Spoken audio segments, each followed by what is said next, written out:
aujourd'hui avant le début de la bagarre entre les favoris prévus demain sur la planche des belles filles. Le peloton prend la direction de Vittel et pour la troisième journée de rang va avaler plus de 200 km. Vittel qui sera pour la troisième fois théâtre d'une arrivée d'étape en ligne sur le Tour. Un dernier kilomètre sinueux, en faux plat montant dans la station thermale vosgienne qui devrait faire une sélection. Kittel remet son maillot vert en jeu face à la horde des spécialistes des arrivées groupées, les Cavendish, Greppel et autres Demar. Difficile de sortir un nom du chapeau avant l'emballage final. Et dès le kilomètre 0, un homme s'extirpe du peloton. Il s'agit du Belge de l'équipe Vanti Group Gobert, Guillaume van Kersbulk. Le vainqueur des 3 jours de la panne 2014 n'est pas suivi dans sa tentative précoce. Il est quitte pour passer la journée seul à l'avant. Le peloton, lui, musarde et lui laisse beaucoup de champ. Le coureur de l'équipe Vanti va compter jusqu'à 13 minutes d'avance. Au sprint intermédiaire de Gauvillers au kilomètre 157, le peloton accuse encore près de 2 minutes de retard sur le fuyard et Arnaud Demar domine Peter Sagan et André Greppel. Une indication en vue du sprint à Vittel.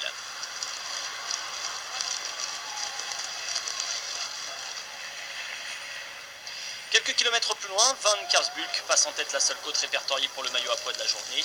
La Cannondale conserve donc une troisième journée de suite, le maillot à pois par l'intermédiaire de Nathan Brown.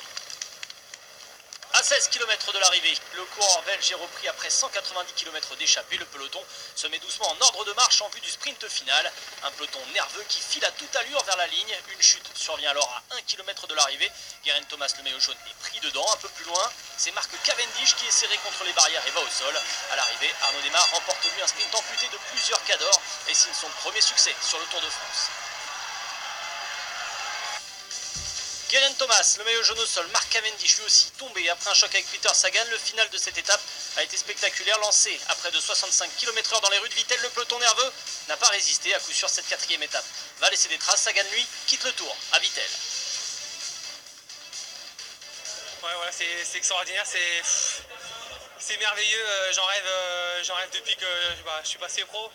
Mon premier tour en 2014 c'était très difficile. Aujourd'hui, je viens avec une équipe vraiment très forte. Je suis super heureux, c'est génial.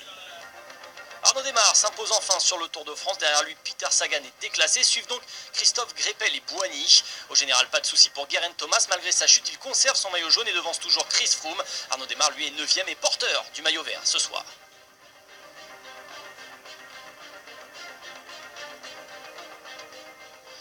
Demain, le peloton s'attaque à la planche des belles filles. Les favoris devraient se montrer et profiteront sûrement de cette montée courte, rude et nerveuse pour faire les premiers écarts. 6 km de montée à 8,5% de pente moyenne. La planche des belles filles devient au fil des années un passage pour quiconque souhaite remporter le Tour. Troisième arrivée prévue en 5 ans. Qui succédera à Froome? Nibali.